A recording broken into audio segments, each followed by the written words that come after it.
If you do a lot of 3D printing and you use heat set inserts, you need to check out one of these heat set insert presses.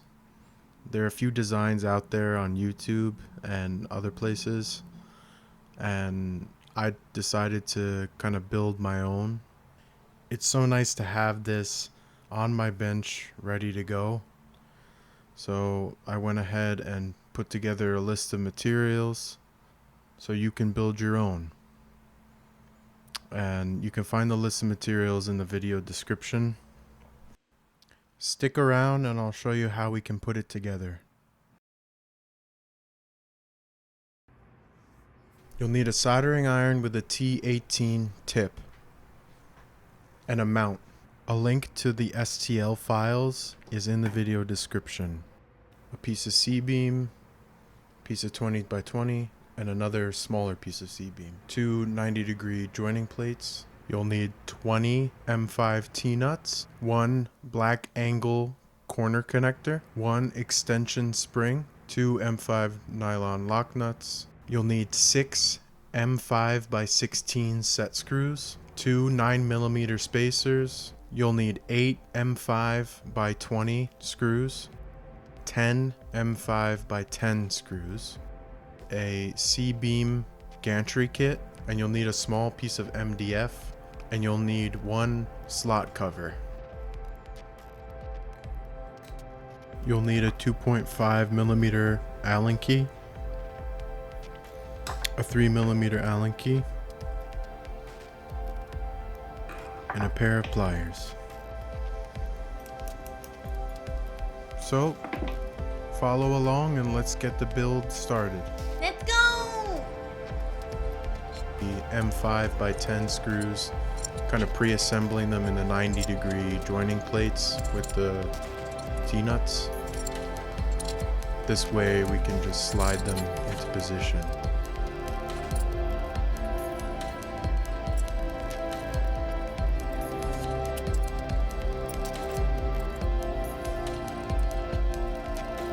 I used 2 pieces of C-Beam for this. One was about 200 millimeters, the other about 300.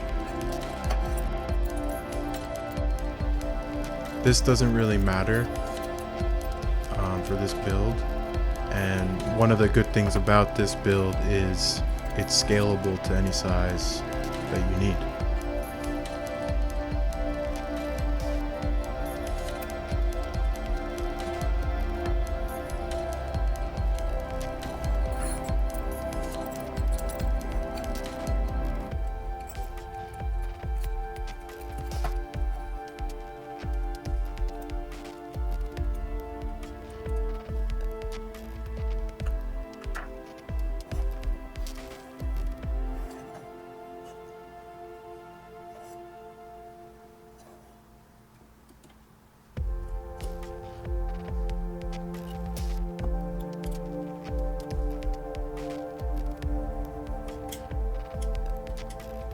So here you can see, after I get the joining plates connected, pressing it against the table to get everything square, and then I'm tightening 2 of the screws just to hold it so I can then put it back upright and tighten everything down.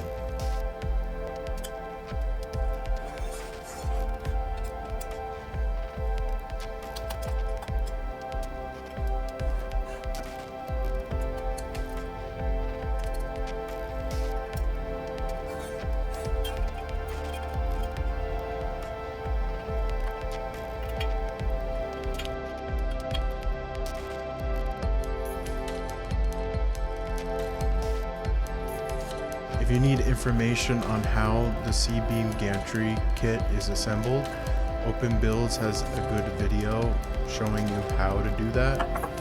I'll put a link to it in the description.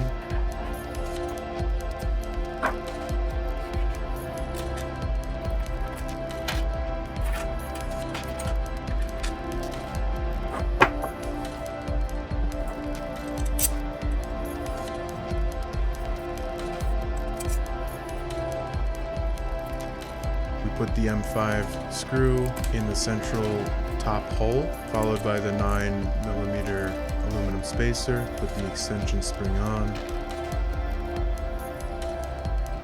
and secure it with the lock nut.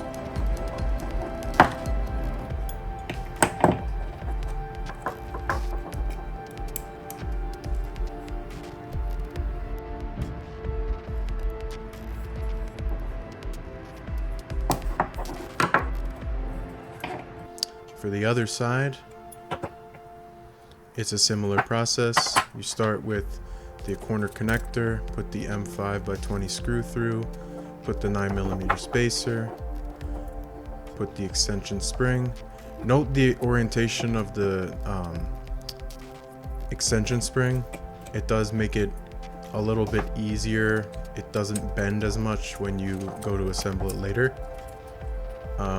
I will have details about that extension spring in the video description.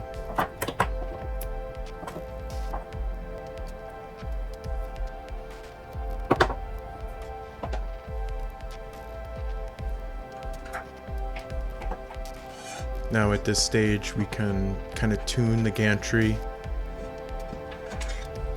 Using the eccentric spacers, we can get it to slide just right on the C-beam.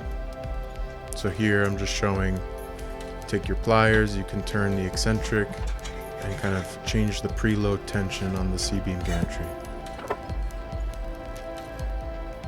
Now to finish up the slide assembly, we're going to attach the 20x20 aluminum extrusion with a 20mm M5 screw.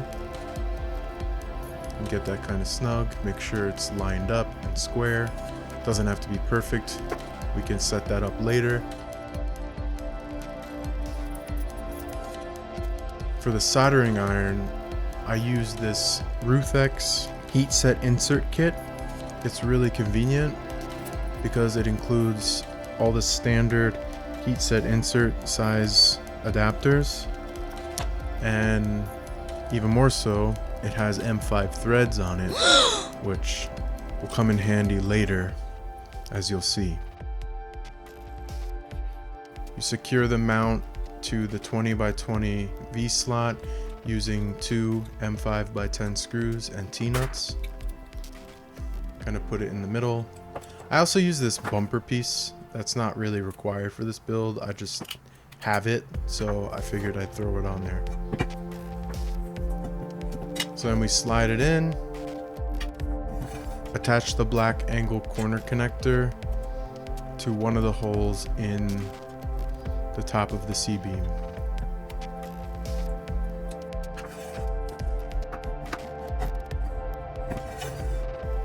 Then we can feed the wire through the opposite side and use the slot cover to keep it in, to keep it organized. And here's a little bonus part.